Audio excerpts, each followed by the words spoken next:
에스겔 47장 1절에서 12절까지의 말씀입니다. 그가 나를 데리고 성전문에 이르시니 성전의 앞면이 동쪽을 향하였는데 그 문지방 밑에서 물이 나와 동쪽으로 흐르다가 성전 오른쪽 제단 남쪽으로 흘러내리더라. 그가 또 나를 데리고 북문으로 나가서 바깥길로 꺾여 동쪽을 향한 바깥문에 이르시기로 본즉 물이 그 오른쪽에서 스며 나오더라. 그 사람이 손에 줄을 잡고 동쪽으로 나아가며 천척을 측량한 후에 내게 그 물을 건너게 하시니 물이 발목에 오르더니 다시 천척을 측량하고 내게 물을 건너게 하시니 물이 무릎에 오르고 다시 천척을 측량하고 내게 물을 건너게 하시니 물이 허리에 오르고 다시 천척을 측량하시니 물이 내가 건너지 못할 강이 된지라. 그 물이 가득하여 헤엄칠 만한 물이요 사람이 능히 건너지 못할 강이더라. 그가 내게 이르시되 인자야 내가 이것을 보았느냐 하시고 나를 인도하여 강가로 돌아가게 하시기로 내가 돌아가니 강 좌우편에 나무가 심이 많더라. 그가 내게 이르시되 이 물이 동쪽으로 향하여 흘러 아라바로 내려가서 바다에 이르리니 이 흘러내리는 물로 그 바다의 물이 되살아나리라. 이 강물이 이르는 곳마다 번성하는 모든 생물이 살고 또 고기가 십이 많으리니 이 물이 흘러 들어가므로 바닷물이 되살아나겠고 이 강이 이르는 각처에 모든 것이 살 것이며 또 이 강가에 어부가 설 것이니 엔게디에서부터 에네글라임까지 그물 치는 곳이 될 것이라. 그 고기가 각기 종류를 따라 큰 바다의 고기같이 심이 많으려니와 그 진펄과 개펄은 되살아나지 못하고 소금 땅이 될 것이며 강 좌우가에는 각종 먹을 과실나무가 자라서 그 잎이 시들지 아니하며 열매가 끊이지 아니하고 달마다 새 열매를 맺으리니 그 물이 성소를 통하여 나옴이라. 그 열매는 먹을 만하고 그 잎사귀는 약 재료가 되리라. 아멘. 할렐루야. 오늘도 하나님의 말씀을 사모하며 이 아침을 깨우는 우리 화독교회 성도님들에게 주님께서 주시는 은혜가 강물같이 넘쳐 흐르기를 축복합니다. 오늘 우리가 함께 본 에스겔서 47장 1절에서 12절의 말씀은 환상에 관한 내용입니다. 에스겔서는 우리가 쉽게 이해하기 어려운 환상들이 많이 등장을 합니다. 여태까지 우리가 살펴본 환상들은 하나님의 영에 이끌려 에스겔은 하나님의 영에 이끌려 성전을 보기도 했고 성전의 구조를 환상으로 보기도 했습니다. 그리고 마른 뼈들이 살아나는 환상도 보기도 합니다. 그런데 이런 환상들에 이어서 오늘 본문에는 조금 특별한 환상이 등장을 했습니다. 에스겔이 성전으로 지금 들어갔습니다. 그런데 성전 문지방 밑에서부터 물이 흘러나오기 시작을 합니다. 그 흘러나오는 물의 양은 처음에는 발목을 찰 정도였는데 조금 더 나아가니 무릎까지 물이 찼습니다. 다시 재어보니 물이 허리까지 찹니다. 그리고 더 나아가니 사람이 건널 수 없는 큰 강이 된 겁니다. 그런데 놀라운 것은 무엇이냐? 이 물이 흘러가는 곳마다 죽어있던 것들이 살아나기 시작했다라는 것입니다. 오늘 이 말씀 우리에게 한 가지 중요한 사실을 알려주고 계십니다. 하나님에게서 흘러나오는 생명은 죽어있는 것을 살리시고 메마른 것을 풍성하게 하시고 황폐한 것을 회복시키신다라는 것을 우리에게 말씀하고 계십니다. 오늘 이 말씀을 통해 우리의 삶에도 하나님의 생명의 강물이 다시금 흘러넘치기를 소망합니다. 오늘 말씀 1절부터 한번 살펴보겠습니다. 1절을 보면 이렇게 말씀하고 계십니다. 그가 나를 데리고 성전문에 이르시니 성전의 앞면이 동쪽을 향하였는데 그 문지방 밑에서 물이 나와 동쪽으로 흐르다가 성전 오른쪽 제단 남쪽으로 흘러내리더라. 아멘. 에스겔이 본 물이, 지금 이 환상의 물이 어디에서부터 시작되었습니까? 시작된 곳은 바로 성전이었습니다. 이 성전에서 시작됐다라는 것, 사람이 우물을 파거나 사람이 찾아내거나 만들어낸 물이 아니라는 것입니다. 땅에서 지금 솟아난 물도 아니었습니다. 성전 문지방 밑에서 물이 흘러나오고 있습니다. 성경에서 물은 자주 하나님의 은혜와 하나님의 생명을 상징하는 것으로 표현되고 있습니다. 그런데 오늘 본문이 특별한 이유는 무엇이냐? 그 물이 성전에서부터 지금 흘러나온다라는 것입니다. 성전은 어떤 곳이냐? 하나님의 임재가, 하나님께서 거하시는 곳이 바로 성전입니다. 그러므로 이 물은 단순한 물이 아니라 하나님으로부터 지금 흘러나오고 있는 생명의 은혜를 보여주고 계시는 겁니다. 오늘을 살아가는 우리들의 삶 역시도 마찬가지입니다. 우리에게 정말 필요한 것, 세상 사람들은 우리가 필요한 것은 명예다, 물질이다, 건강이다 라고 이야기를 하지만 우리에게 정말 필요한 것은 그런 세상의 조건이 아닙니다. 돈이 조금 더 많다라고 해서 결코 우리의 영혼이 살아날 수 없습니다. 사람들이 나를 조금 더 인정해 준다라고 해서 나의 마음에 평안이 찾아오는 것도 아닙니다. 환경이 좋아진다라고 해서 우리의 삶이 반드시 풍성해지는 것도 아닙니다. 우리에게 가장 필요한 것은 무엇이냐? 하나님으로부터 흘러나오는 은혜인 줄로 믿습니다. 사랑하는 우리 화독교회 성도 여러분, 혹시 만약에 우리의 마음이 요즘 조금 메말라 있는 듯한 마음이 든다라고 하면, 기도에도 나의 마음이 움직이지 않고 말씀을 읽는다 하더라도 감동이 전보다 조금은 줄어들었다라고 하고, 예배를 드리는 건 역시 조금은 형식적이라는 생각이 든다라고 하면, 사람을 만나도 나의 마음에 기쁨이 없다라고 하면, 우리 환경을 바꾸려고 노력을 하는 것이 아니라, 사람을 바꾸거나 상황을 바꾸려고 하는 것이 아니라 생명의 근원 되시는 하나님을 먼저 바라보시기를 바랍니다. 성전에서 물이 흘러나왔습니다. 우리의 영혼도, 우리의 시선도, 우리의 마음도 주님께로 돌아가기를 소망합니다. 하나님 앞에 다시금 서시고, 기도의 자리로 다시금 돌아가시고, 말씀 앞에 다시 앉으시고 하나님의 은혜를 구하시기를 바랍니다. 왜냐하면 모든 생명의 근원은 우리의 주님, 우리의 아버지 하나님에게 있기 때문입니다. 오늘 이 새벽에 가장 먼저 우리가 구해야 될 것이, 하나님, 내 삶에 다시금 생명의 물이 흐르게 하여 주시옵소서. 이 기도가 우리의 첫 번째 기도가 되어야 할 줄로 믿습니다. 오늘 본문에서 우리가 특별히 눈여겨보고 싶은 부분이 있습니다. 에스겔이 물을 측량할 때마다 물의 깊이가 지금 달라지고 있습니다. 처음에는 발목, 그 다음에는 무릎, 그 다음에는 허리, 마지막에는 사람이 건널 수 없는 강처럼 되었습니다. 하나님의 은혜가 지금 점점 깊어지고 있는 모습을 보여주고 있습니다. 처음에는 발목입니다. 우리가 한번 냇가에서 걸어갈 때를 생각해 보시기를 바랍니다. 발목까지 물이 차면 어떻습니까? 발목까지 물이 차 있다 할지라도 내가 원하는 대로 걸어갈 수 있습니다. 물의 영향을 물론 조금은 받지만 주도권은 내가 가지고 있습니다. 신앙생활도 마찬가지입니다. 하나님을 믿지만 여전히 내 생각이 중심일 수 있는 겁니다. 기도하지만 그 기도가 하나님의 뜻을 구하는 것이 아니라 내 뜻대로 되게 해주세요라는 기도를 할 수 있습니다. 말씀을 듣지만 말씀보다 내 경험을 더 신뢰할 수 있는 겁니다. 그런데 물이 무릎까지 차면 조금 달라집니다. 걸음을 옮기는 것이 발목에 있을 때보다 조금 더 어려워집니다. 물이 이제 나의 움직임에 영향을 주기 시작을 합니다. 신앙도 깊어지면 내 생각과 하나님의 뜻이 부딪히기 시작을 하는 겁니다. 내가 원하는 것은 이쪽 길인데 왜 하나님이 나를 인도하시는 길은 이쪽 길이지? 이런 질문들을 우리가 신앙이 깊어지면서 하기 시작을 하는 겁니다. 그리고 물이 허리까지 찼습니다. 내 뜻대로 움직이기가 어려워지는 상태가 됩니다. 하나님을 의지하지 않고는 걸어갈 수 없는 상태가 되는 겁니다. 그리고 마지막, 우리의 신앙이 진짜 깊어지게 되면 사람이 건널 수 없는 강이 되는 상태가 되는 겁니다. 이제는 내가 물을 이기고 걸어갈 수 없는 상태가 돼버리고 물의 흐름에 따라 내가 갈 수밖에 없는 상황입니다. 사랑하는 성도 여러분, 이것이 깊은 신앙인 줄로 믿습니다.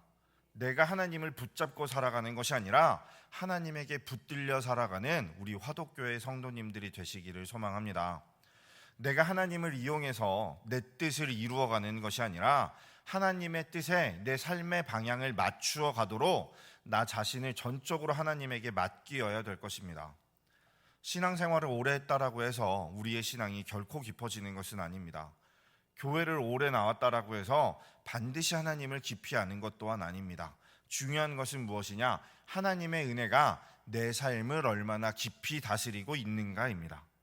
오늘 이 새벽 이런 기도도 우리가 함께 하기를 바랍니다. 하나님, 나의 신앙이 발목까지만 잠기는 신앙이 되지 않게 하시고 무릎에서 허리까지, 그리고 마침내 하나님의 은혜의 강가에 나 자신을 전부 맡기는 신앙으로 자라게 하여 달라고 이 아침 함께 기도하기를 바랍니다. 이어서 8절과 9절을 보면 놀라운 장면이 나옵니다. 이 물이 흘러서 어떻게 되느냐? 아라바로 흘러가서 바다에 이르니 바닷물이 되살아납니다. 그리고 강물이 이르는 곳마다 모든 생물이 되살아나고 고기가 심히 많아지게 됩니다. 왜 그렇게 됩니까? 물이 흘러갔기 때문입니다. 생명의 물이 흘러가자 죽어있던 곳에서 다시금 생명이 시작되는 겁니다. 여기에 우리가 기억해야 되는 중요한 영적인 원리가 있습니다. 무엇이냐?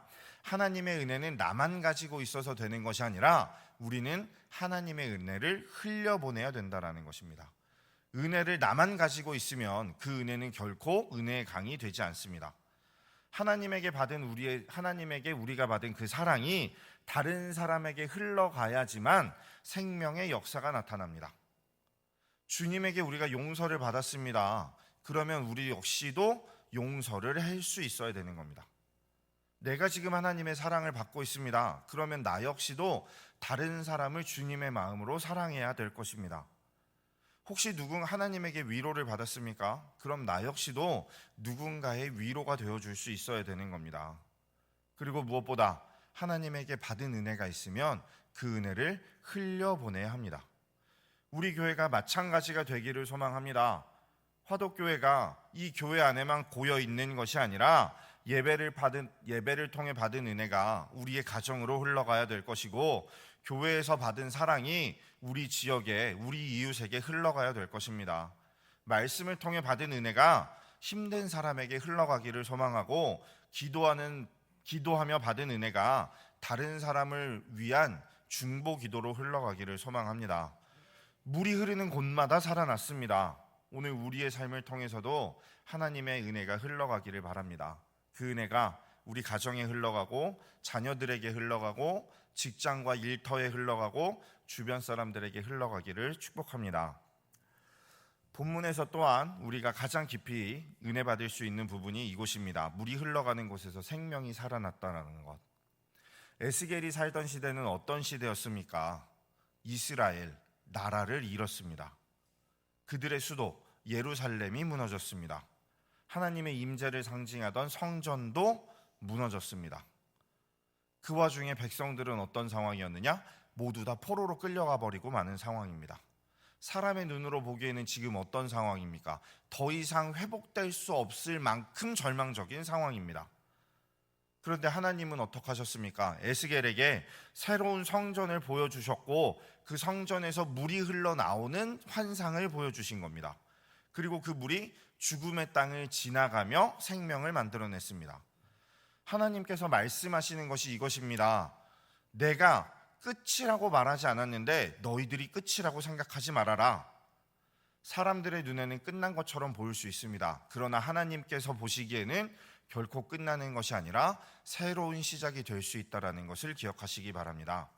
우리가 생각하기에는 회복이 될 수 없을 상황입니다. 그러나 하나님께서는 회복을 허락하실 수 있습니다. 심지어 우리 눈에 죽은 것처럼 보이는 것도 하나님께서는 다시 살리실 수 있습니다. 우리 눈에, 우리의 생각에 그런 영역이 혹시는 없으십니까? 이제 이 문제, 내가 어찌할 수 없는 것 같다. 이 문제는 해결할 수가 없을 것 같다. 내 주변의 사람이 너무 답답합니까? 이 사람은 결코 변하지 않을 것만 같습니까? 우리의 가정이 회복되지 않을 것만 같습니까? 혹시 나의 신앙이 다시금 회복되기는 어려워 보이십니까? 그러나 오늘 말씀 우리에게 소망을 주고 계십니다. 하나님의 물이 흘러간다라면 죽어있던 곳에서도 다시금 생명이 시작이 됩니다. 그러므로 절대 포기하지 마시기를 바랍니다. 기도를 포기하지 마시고, 자녀를 위한 기도, 가정을 위한 기도, 교회를 위한 기도를 포기하지 마시고, 무엇보다도 나의 영혼을 위한 기도를 절대 포기하지 마시기를 바랍니다. 하나님께서 생명의 물을 흘려 보내주신다면 모든 것이 다시 살아날 수 있습니다. 12절 말씀 우리 다시 한번 보겠습니다. 제가 읽습니다. 강 좌우가에는 각종 먹을 과실나무가 자라서 그 잎이 시들지 아니하며 열매가 끊이지 아니하고 달마다 새 열매를 맺으리니 그 물이 성소를 통하여 나옴이라. 그 열매는 먹을 만하고 그 잎사귀는 약 재료가 되리라. 아멘. 참으로 놀라운 말씀입니다. 이제 여름이 지나가고 가을의 문턱이 되는 것만 같습니다. 가을이 되면 잎사귀들은 색을 변하고 시들게 될 것입니다. 그러나 오늘 말씀에서 우리에게 알려주고 계십니다. 주님의 생명의 물이 흘러가는 곳에 잎사귀는 시들지 않고 열매가 끊이지 않습니다. 달마다 새 열매를 맺습니다. 왜 그렇습니까? 그 물이 성소에서부터, 하나님에게서부터 흘러나오기 때문입니다. 우리의 인생도 마찬가지입니다. 우리 인생에서 우리도 열매를 맺을 때 마찬가지인 줄로 압니다. 우리 스스로 열매를 맺어내려고 하면 한계가 분명히 있습니다. 처음에는 누구나 다 열심히 할 수 있습니다. 그러나 시간이 지나면 사람의 능력은 지쳐갈 수밖에 없습니다. 사람의 힘으로 만들어내는 열심은 언젠가는 마르기 마련입니다. 그러나 하나님으로부터 공급받는 은혜는 전혀 다릅니다. 하나님에게로 공급받는 은혜가 있다라면 그 생명은 우리를 다시 일으킬 줄로 믿습니다. 그래서 신앙의 열매가 맺어지게 되는 겁니다.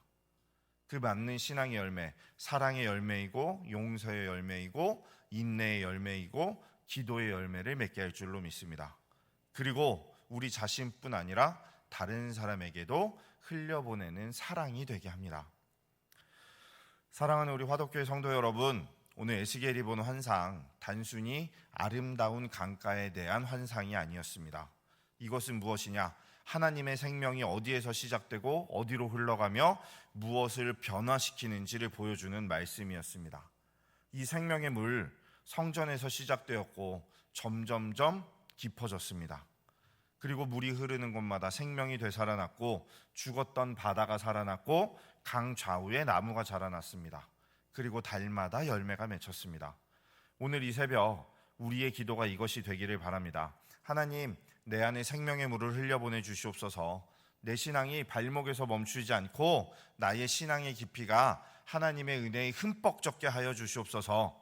은혜에 이끌려 살아가게 하시고 나의 가정과 교회와 일터와 나의 모든 삶의 환경에 주님의 생명의 물이 흘러가게 하여 주시옵소서. 죽어 있는 것과 같은 곳에 하나님께서 다시금 생명을 일으켜 주시옵소서. 그리고 마지막에 하나님의 허락하신 그 생명의 역사가 내가 생각하는 것보다 훨씬 더 넓은 곳까지 흘러가게 하여 주시옵소서 라고 이 아침 함께 기도하기를 바랍니다. 그래서 가정을 살리고 교회를 살리고 이웃을 살리는 생명의 강으로 살아가시는 우리 화덕교회 성도님들 되시길 주님의 이름으로 축복하며 기도하겠습니다. 기도하시겠습니다. 하나님 아버지, 오늘도 말씀으로 우리를 깨우시니 감사드립니다. 우리의 메마른 영혼에 생명의 물을 부어주시옵소서. 발목에 머무는 신앙이 아니라 하나님의 은혜에 깊이 잠기는 신앙이 되게 하여 주시고 우리의 생각과 경험보다는 하나님의 뜻을 앞세우게 하시고 내 힘으로 살아가려 하지 않고 하나님의 은혜에 붙들려 살아가게 하여 주시옵소서. 우리 가정에 생명의 물이 흐르고 우리 자녀들에게 은혜가 흘러가게 하시며 우리 교회를 통하여 세상 가운데 생명이 흘러가게 하여 주시옵소서. 사람의 눈에는 끝난 것처럼 보이는 곳에서도 하나님께서 일하실 것을 믿습니다.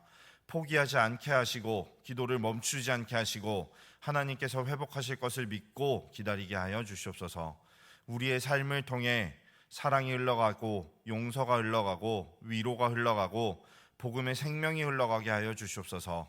우리의 삶에서 잎이 시들지 않고 때마다 아름다운 열매를 맺게 하시며 우리 때문에 누군가 살아나고 우리 때문에 누군가 하나님을 다시금 바라보고 믿고 따르게 하여 주시옵소서. 성전에서 흘러나온 생명의 물처럼 오늘도 하나님의 은혜가 우리를 통하여 흘러가게 하시기를 바라오며 이 모든 말씀 우리 주 예수 그리스도의 이름으로 기도드립니다. 아멘.